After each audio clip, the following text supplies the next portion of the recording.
Bergès Miété, bonjour. Bonjour. Le mandat des députés togolais expire le 31 décembre, mais on ne connaît toujours pas la date des prochaines législatives. Est-ce qu'on va vers un glissement, comme on dit au Congo ? Alors, je pense qu'avant de rentrer dans le vif du sujet, j'aimerais relever un fait important. Les 17 membres de la CENI ont été élus le 24 mars 2022 pour une durée d'1 an par l'Assemblée nationale conformément aux dispositions constitutionnelles. Théoriquement, leur mandat est arrivé à échéance il y a déjà 6 mois de cela. En principe, avant de parler des législatives et régionales prévues officiellement en fin décembre, il faut, me semble-t-il, procéder préalablement au renouvellement des membres de cette commission, ce qui n'est pas à l'ordre du jour. Et pour revenir à votre question, effectivement, on s'interroge aujourd'hui sur la capacité du Togo à tenir cet engagement-là avec l'organisation des élections législatives et locales à la date indiquée. Oui, parce qu'il faut le temps de faire campagne.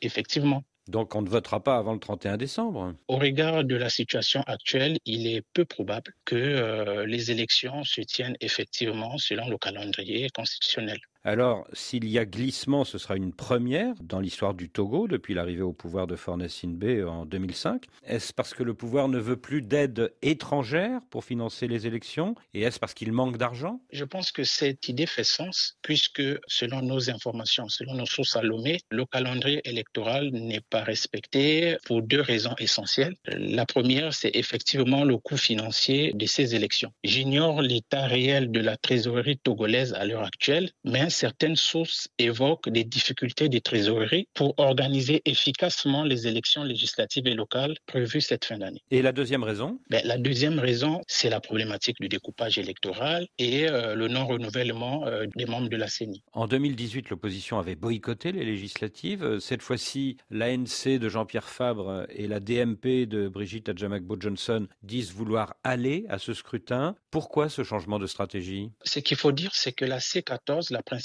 coalition politique de l'opposition, avait boycotté les législatives de décembre 2018, effectivement, en raison des irrégularités constatées. Elle avait d'ailleurs appelé toutes les forces politiques de l'opposition à faire autant. Force est de constater que cet appel au boycott n'avait pas fait consensus au sein de l'opposition puisque d'autres partis de l'opposition ont bel et bien participé à ce scrutin. C'est notamment le cas de l'UFC, de Jules Chris Olympio, qui était presque en état fantomatique depuis son alliance avec le RPT en 2010. À bien des égards, la non-participation de l'ANC à ce scrutin a permis à l'UFC, qui a en partage le même bastion politique que l'ANC, de se régénérer et de renouer avec l'Assemblée nationale en tant que principal parti institutionnel de l'opposition nationale. On compte également le parti de Aguiome Kodjo, l'ancien Premier ministre, le MPDD, et ainsi que le parti de Djeri Tama, le Nouvel Engagement Togolais.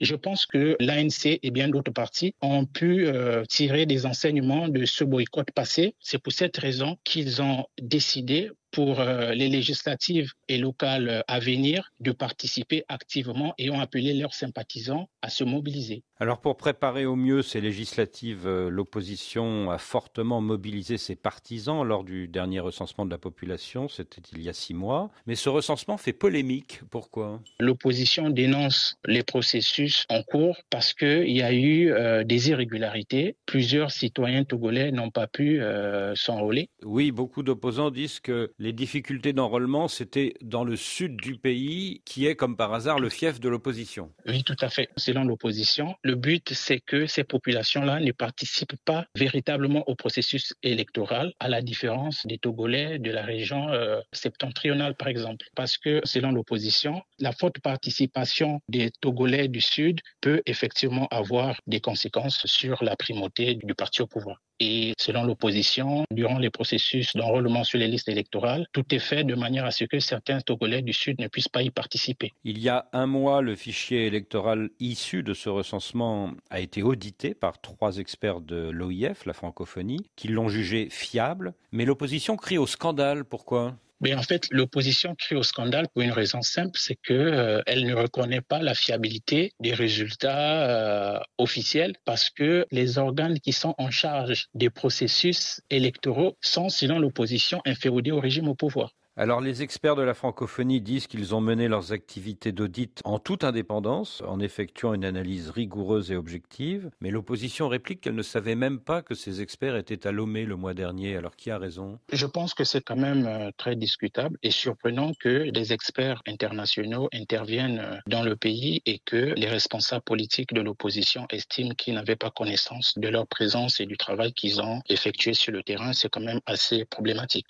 Autre sujet polémique, le découpage électoral. Pourquoi est-ce une telle pomme de discorde au Togo? Ce qu'il faut dire, c'est que la problématique du découpage électoral est un sujet de discorde permanent dans le pays. L'opposition appelle à un découpage à partir du critère démographique, de sorte que chaque député représente exactement le même nombre de citoyens au Parlement. Il se trouve malheureusement que depuis 1991, il existe d'énormes disparités et d'incohérences que l'opposition et la société civile togolaise dénoncent. Pour vous donner quelques chiffres, le Parlement togolais compte 91 députés. Et la région maritime la plus peuplée, le sud du pays, donc Lomé et sa périphérie, qui abrite un peu plus de 3,5 millions d'habitants, compte effectivement 25 sièges de députés, autant que la région des plateaux, mais dont la population ne représente que le tiers de celle de la région maritime. Ce sont ces disparités-là que les partis politiques de l'opposition et la société civile dénoncent. Donc le fief de l'opposition est sous-représenté à la Chambre alors que le fief du pouvoir est surreprésenté, c'est ça?